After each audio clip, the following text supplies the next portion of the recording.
사순절 5번째 주일 선택된 본문은 이사야서 53장입니다.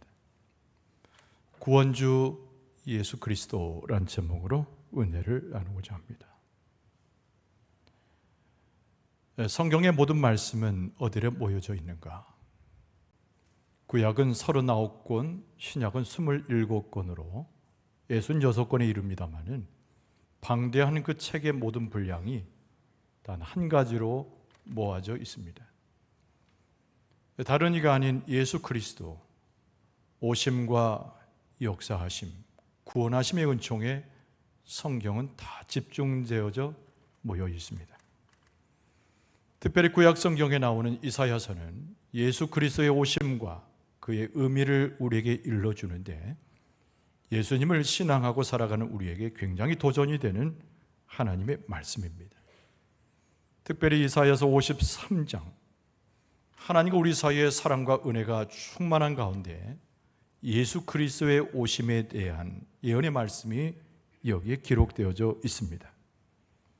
우리는 이것을 뭐라고 말하냐면 예수 그리스도의 충만하심이라고 하는 표현 속에 우리의 신앙을 담아서 고백할 수 있습니다. 예수 그리스도는 우리에게 어떤 분이신가? 당연히 오늘 제목에 나와 있는 대로 구원주가 되십니다. 그런데 오늘 본문의 말씀 이사야는 오늘 말씀을 어떻게 시작하고 있습니까? 많은 사람들이 예수님을 오해했다라고 쓰고 있습니다.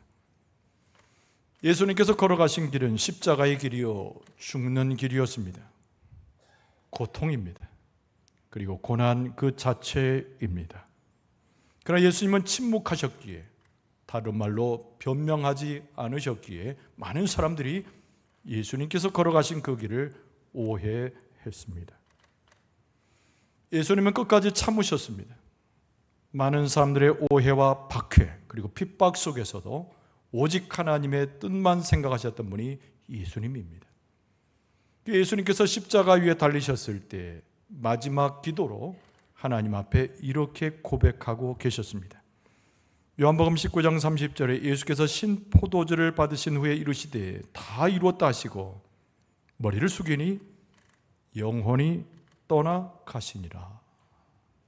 예수 그리스도의 마지막의 모습도 숙연하고 겸손한 자요 침묵 속에 하나님의 뜻을 이루어 가셨습니다. 여러분, 이사야서 53장, 이것은 예수님의 오심에 대한 오래전의 언약이요 예언입니다. 그러나 이 말씀을 우리는 묵상하면서 우리의 마음 가운데 일깨워야 할 것이 있는데, 진리로 하나님의 역사로 오신 예수 그리스도를 믿는 믿음을 새롭게 우리의 마음 가운데 가질 필요가 있습니다. 예수님의 진리를 살펴보고 예수께서 오셨던 바 구원하신 그 은총을 마음에 묵상하는 것은 우리가 예수님을 붙잡고 하나님의 은혜를 누릴 수 있는 또 하나의 출발이 되기 때문에 그렇습니다. 여러분, 우리가 잘 아는 대로 복음서에 나오는 베드로는 예수 그리스도의 십자가의 고난의 길을 오해했습니다. 그리고 예수님께서 죽으신다라고 하는 그 표현을 들었을 때 우리가 예기치 않는 상황으로 베드로는 막아섰던 것을 우리는 기억을 합니다. 마가복음 8장 32절에 예수를 붙들고 항변하던 사람, 그가 바로 베드로였다고 복음서는 이야기하고 있습니다. 베드로가 원했던 예수 그리스도의 모습은 과연 무엇이었길래 예수님의 가는 그 십자가의 길을 막으려고 했을까요? 죽음이 없는 승리를 원했습니다. 죄를 다루지 않는 새로운 삶을 원했으며, 그리고 책임이 없는 자유를 구했던 사람이 베드로였습니다. 형편없이 예수 그리스도의 모습 가운데 실패했던 사람, 그가 바로 베드로입니다. 우리는 베드로의 한계를 넘어서서 그의 고백 이해를 넘어서서 오늘 예수 그리스도에 대한 가장 중요한 고백과 더불어 우리의 믿음을 하나님 앞에 나타낼 수 있어야 됩니다. 이사야 선지자는 그의 서신 53장 오늘 본문의 말씀을 통해서 우리에게 무엇을 일러줍니까? 예수님은 누구이신가? 예수님 우리 가운데 오셔서 무엇을 하셨는가? 예수 그리스도는 하나님의 구원을 이루시기 위해서 어떻게 그 길을 걸어가셨는지를 우리에게 명확히 일러주고 있습니다. 축복의 말씀을 드리면 오늘 이 본문의 말씀을 우리가 들으면서 이 말씀 가운데 하나님의 사랑 그리고 예수 그리스도의 십자가의 구원의 역사를 깨닫는 놀라운 은총이 여러분과 저의 심령에 충만할 수 있기를 바랍니다. 오늘 본문의 말씀은 오해받은 그리스도에 대한 이사야 선지자의 언급으로부터 시작이 됩니다. 여러분 1절에 이사야 선지자는 이렇게 썼습니다. 우리가 전한 것을 도대체 누가 믿었느냐라고 질문하면서 오늘 본문의 말씀을 시작하고 있습니다. 예수님은 오랜 동안 이스라엘 백성들이 기다렸던 메시아로 예수님 당시에 오셨습니다. 그럼 우리가 알기로도 많은 이스라엘 백성들은 예수님을 영접하고 믿기보다는 예수님과 관계되어지는 것을 거절했습니다. 지금을 살아가는 우리의 모습도 별반 다르지 않습니다. 예수님을 마치 지혜의 스승 중에 한 명으로 또는 평화를 갈구했던 평화주의자로 격화시켜서 예수님을 이해하는 우리의 습성을 우리는 흔히 볼 수 있습니다. 예수님께서 이 땅에 오셨을 때 수많은 사람들이 예수님의 주변에 있었습니다. 하나님의 나라의 말씀을 듣기 위해서입니다. 많은 병자들이 예수님 주변에 있었습니다. 병 고침을 받기 위함입니다. 많은 사람들이 자기의 목적을 가지고 예수님 앞에 모였는데 심지어는 예수님께서는 봉기를 일으키셔서 혁명을 통하여 이스라엘 백성들을 해방시킬 것이란 꿈에 젖어 예수님을 따르는 자들도 있었습니다. 그러나 예수님께서 마지막 자기가 가는 길은 죽음의 길이고 십자가를 지신다고 말씀하면서 나를 따를 자가 어디 있느냐고 추종자를 찾을 때에 예수님의 주변에 있던 사람들은 다 예수님을 외면하고 도망가 버리고 말았습니다. 그 앞에 모여있는 소수의 제자들에게 예수님께서 한탄하여 말씀하시길 너희들도 나를 떠나느냐라고 묻습니다. 요한복음 6장 67절에 보면 예수께서 12제자에게 이르시되 너희도 가려느냐. 안타까운 마음에 예수님께서 그렇게 질문하셨음에 복음서는 쓰고 있습니다. 예수님 당시에 있어서 소위 종교 지도자들은 또 어땠습니까? 이들은 하나님의 말씀에 정통한 사람들이었습니다. 이들은 그 누구보다도 메시아의 오심의 시기와 방법과 모든 것을 통달한 사람들이었습니다. 사람들에게 말씀을 가르치고 기도에 앞장서고 외모적인 모습으로 봐서는 경건함 그 자체가 종교 지도자들이었습니다. 그러나 우리가 아는 대로 종교 지도자들의 그 누구도 예수님을 환영하지 못했습니다. 예수님을 메시아로 인정하지도 못했고 심지어는 예수님을 죽음의 자리에 내몬 사람들이 종교 지도자들입니다. 예수님 하셨던 모든 일을 두고 마귀가 하는 일이라고 힐난했던 사람들이 종교 지도자들입니다. 마태복음 12장 24절에 보면 바리새인들은 듣고 이르되 이가 귀신의 왕 바알세불을 힘입지 않고는 귀신을 쫓아내지 못하느니라 이렇게 말했다라고 쓰고 있습니다. 예수님을 믿지 않았던 사람들, 예수님이 미워서 예수님을 십자가에 내주었던 사람들, 그 당시에 하나님의 말씀을 관장하고 예배를 집례했던 종교 지도자들이었습니다. 여러분, 사도 요한은 요한복음을 기록하면서 그 당시에 사람들에 대해서 고발하듯이 이렇게 말씀했습니다. 요한복음 1장 10절과 11절입니다. 그가 세상에 계셨으며 세상은 그로 말미암아 지은 바 되었지만 세상이 그를 알지 못하였고 자기 땅에 오매 자기 백성이 영접하지 아니하였다라고 쓰고 있습니다. 왜 예수 그리스도께서 메시아로 오셨는데, 예수 그리스도께서 구원주로 오셨는데, 예수 그리스도께서 우리 가운데 하나님으로 오셨는데 많은 사람들이 예수님을 오해했을까? 오늘도 예수님을 영접하는 우리의 심령의 모습은 왜 그들과 다르지 않을까? 여러분, 이사야 선지자는 이야기하기를 메시아이신 예수 그리스도의 모습은 하찮은 자의 모습으로 왔기 때문이라고 일러줍니다. 오늘 본문의 말씀 2절에 보면 그는 주 앞에서 자라나기를 연한 순 같고 마른 땅에서 나온 뿌리 같아서 고운 모양도 없고 풍채도 없은즉 우리가 보기에 흠모할 만한 아름다운 것이 도대체 없는 자가 메시아라고 쓰고 있습니다. 연한 순이 무엇입니까? 아직도 자라지 않는 보잘것없는 풀에 불과한 것입니다. 많은 사람들이 예수님을 오해할 수밖에 없었던 이유, 많은 사람들이 예수님을 하찮은 존재로 여길 수밖에 없었던 이유, 이사야 선지자는 예수님이 마치 그렇게 인상적이지 못하고 많은 사람들에게 화려한 모습이 아니었기에 예수님을 오해했다라고 쓰고 있습니다. 여러분, 그러도 그럴 것이, 여러분 예수님이 태어났던 장면을 생각해 보세요. 예수님은 궁전으로 오지 않으셨습니다. 왕의 자녀로 오지 않으셨습니다. 많은 병사들과 수많은 군사를 일으켜서 이 땅에 오신 분이 아닙니다. 베들레헴의 저 골짜기에 말 구유에 아주 연약한 아기로 오신 분이 예수님이셨습니다. 예수님의 자라는 모습을 기억했던 사람들은 예수님을 비난하기에 앞장섰습니다. 저를 보라, 목수 요셉의 아들이 아닌가. 예수님이 성장해서도 많은 사람이 예수님을 인정하려 하지 않았습니다. 예수님은 영웅이 아니었습니다. 예수님은 놀라운 군장에 이스라엘 백성의 군사를 거느리는 군부장이 아니었습니다. 그들이 흠모할 만한 왕의 수려한 모습도 갖지 못했습니다. 그래서 이사야 선지자는 예수님의 외모는, 그의 풍채는 많은 사람들이 메시아로 인정하지 못하는 오해를 살만했다라고 쓰고 있습니다.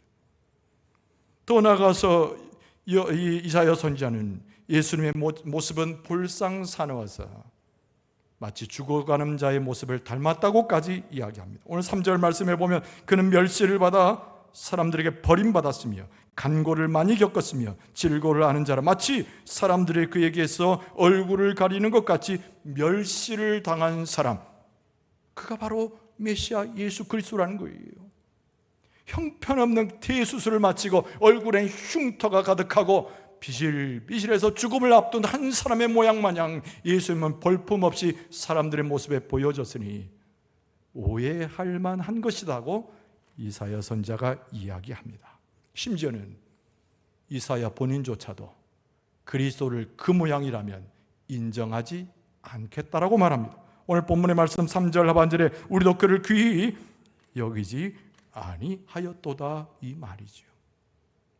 외모와 풍채, 가문, 그리고 그의 입술과 외모로 봐서는 메시아일 수 없다는 사람들의 판단과 예수님은 오해를 받는 분으로 멸시 가운데 들어갔다는 것이죠.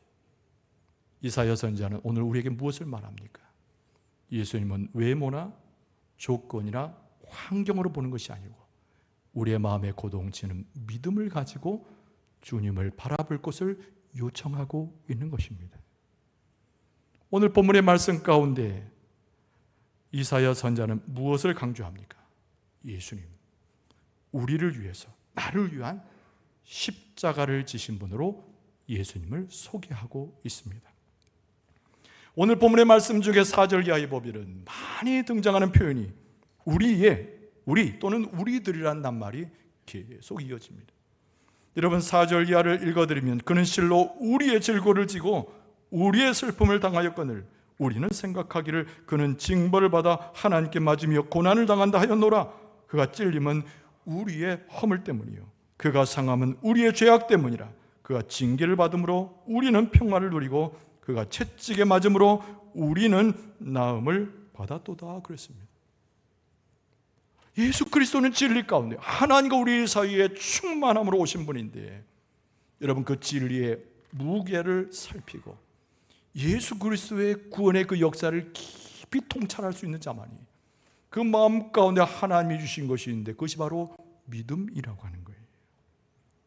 여러분, 예수님은 우리를 위해서 고난받으시고 예수님은 우리를 위해서 죽으셨습니다. 예수님은 우리의 슬픔을 대신 지셨고 우리의 질고와 고난을 바라보셔서 대신 지신 분이 예수님이에요. 그래서 이사야 선지자는 오늘 말씀하기를 4절에 그는 실로 우리의 질고를 지고 우리의 슬픔을 당하였다라고 쓰고 있습니다. 우리는 죄인이어서 죄 가운데 벗어날 수 없습니다. 죄의 영향력으로 인해서 우리의 삶은 넘어지고 우리의 삶은 좌절되고 우리의 삶은 낭망하며 우리의 삶은 수없는 실패 가운데 봉착합니다. 가정은 무너져간 지 옛날이고 우리는 직업을 잃으며 사회 속에서 방황하며 수많은 고통들로 인해서 찌들려지는 것이 우리의 삶입니다. 여러분, 그러나 그 고통과 슬픔 중에 우리는 예수님을 만날 수 있으니 예수님은 그 슬픔과 고통을 어루만져 주셔서 그의 충만함으로 우리와 함께 하신 분이 예수님입니다. 우리의 슬픔과 고통, 우리의 삶의 여러 가지 궤적들을 고통을 주는 것은 우리의 마음 가운데 무엇을 가져다 줍니까? 죄책감도 줍니다.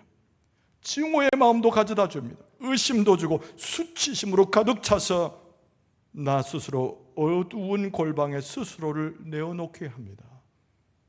그러나 예수 그리스도께서는 그 가운데 우리를 찾아오셔서 구원주가 되시는데 우리의 슬픔과 찔고 우리의 수치심, 마음의 상처와 고통을 다 안으신 분이 우리 예수 그리스도이십니다. 오늘 5절 말씀에 그가 찔림은 우리의 허물 때문이요 그가 상함은 우리의 죄악 때문이라. 그가 징계를 받음으로 우리는 평안을 누리고 그가 채찍에 맞음으로 우리는 나음을 받았도다. 하나님께서 예수 그리스도에게 대신 지라고, 우리들의 슬픔과 고난을 대신 지라고 예수님께서 말씀하시고 담당시키신 것입니다. 오늘 이사야 선지자는 더불어 이야기하기를 예수님은 그 고난 중에도 우리의 슬픔을 대신 지심에도 전혀 말씀하지 아니하시고 항변하지 않으시고 침묵하신 분이 예수님이라고 더불어 증언하고 있습니다. 여러분 7절 말씀을 보세요. 그가 곤욕을 당하여 괴로울 때에도 그의 입을 열지 아니하였으며 마치 도수장으로 끌려가는 어린 양과 털 깎는 자 앞에서 잠잠한 양같이 그의 입을 열지 아니하였도다. 억울한 일을 경험하는 거예요. 예수님이 져셔야 할 고통이 아닙니다. 예수님이 져셔야 할 슬픔이 아닙니다. 예수님이 져야 할 형벌의 결과가 아닙니다. 그럼에도 불구하고 예수님은 한 번도 항변하거나 자기의 삶을 하나님 앞에 원망하거나 스스로 변명하려고 하지 않았다는 것이죠. 왜 그럴까요? 예수님은 두 가지 이유 때문입니다. 하나는 하나님 명하신 대로 우리의 모든 죄를 예수님께서는 짊어지셔야 할 사명이 있었기 때문에, 또 하나는 하나님이 우리를 너무 사랑하셔서 하나님의 사랑을 가지고 우리를 보듬어 안으셔야 했기 때문에 예수님께서는 우리의 질고와 고난과 슬픔을 지고 십자가에 죽는 길로 가셨지만 한 번도 원망하거나 한 번도 항의하지 않으셨다는 겁니다. 예수 그리스도는 우리 때문에 범법자가 되는 길을 스스로 선택하셨습니다. 오늘 12절 중반절에 보면 이는 그가 자기 영혼을 버려 사망에 이르게 하며 범죄자 중 하나로 헤아림을 받았느니라. 예수님은 범법자가 아닙니다. 예수님은 죄가 없으신 분이에요. 예수님은 슬픔 가운데 누구를 원망하거나 분열과 낭만 가운데 사람을 공격하시는 분이 아니에요. 그럼에도 불구하고 예수님은 우리를 대신해서 범법자로 취급당하는 것을 마다하지 않으셨다는 겁니다. 그리고 이사야 선지자가 전하는 예수님의 그 모습은 우리의 구원을 끝까지 이루기 위해서, 오늘 살아가는 우리가 하나님의 나라에 다다르기까지 우리를 위해서 기도하시는 분이 예수님임을 잊지 않고 증언하고 있습니다. 십자가에서 우리의 영혼을 위해서 기도하셨던 예수님, 지금도 하나님의 우편에서 우리를 위해 대신 비시는 예수님, 주님 나라 갈 때까지 우리를 위해서 계속 기도하신다는 거예요. 오늘 본문의 말씀에 12절 하반절에 그러나 그가 많은 사람의 죄를 담당하며 범죄자를 위하여 기도하였느니라. 2000년 전에 우리의 구원을 위해서 십자가에서 죽으실 때도 기도하셨던 주님께서 지금도 우리를 위해서 대신하여 빌고 기도하시며 우리가 주님의 나라 갈 때까지 우리의 손을 붙잡고 우리를 감싸 안으시며 하나님 앞에 기도하고 계시는 줄로 믿습니다. 이것이 예수님의 사역이 되었고 이것이 있지 않는 예수님의 은총입니다. 예수님의 충만함을 경험하는 자는 그 예수 그리스도를 바라봄이 마땅한 거예요. 우리 사랑하는 성도 여러분, 오늘날 우리가 사순절에 행할 수 있는 유일한 것은 무엇일까요? 예수님의 얼굴과 그의 환경을 바라보는 것이 아닙니다. 예수 그리스도만이 나의 유일한 구원주 되심을 우리의 입술과 우리의 영혼을 통해서 고백하고 믿어야 될 줄로 믿습니다. 우리의 삶은 죄악 가운데 있을지라도 어두운 가운데 있을지라도 십자가 앞에 다 내려놓고 우리를 사랑하시고 우리를 위해서 죽으신 예수 그리스도를 붙잡을 수 있는 용기와 힘이 우리에게 필요합니다. 여러분, 성령께서 하나님의 계획 가운데서 예수 그리스도를 구원주로 붙들 수 있도록 인도해 주실 줄로 믿습니다. 무엇이 우리의 삶의 보화입니까? 무엇이 우리의 삶에 가치 있는 것입니까? 보물을 하늘에 쌓아두라고 하는 예수님 말씀처럼 예수 그리스도가 나의 보화가 되어지고 예수 그리스도의 진리의 말씀만이 나의 최고의 가치가 될 수 있어야 됩니다.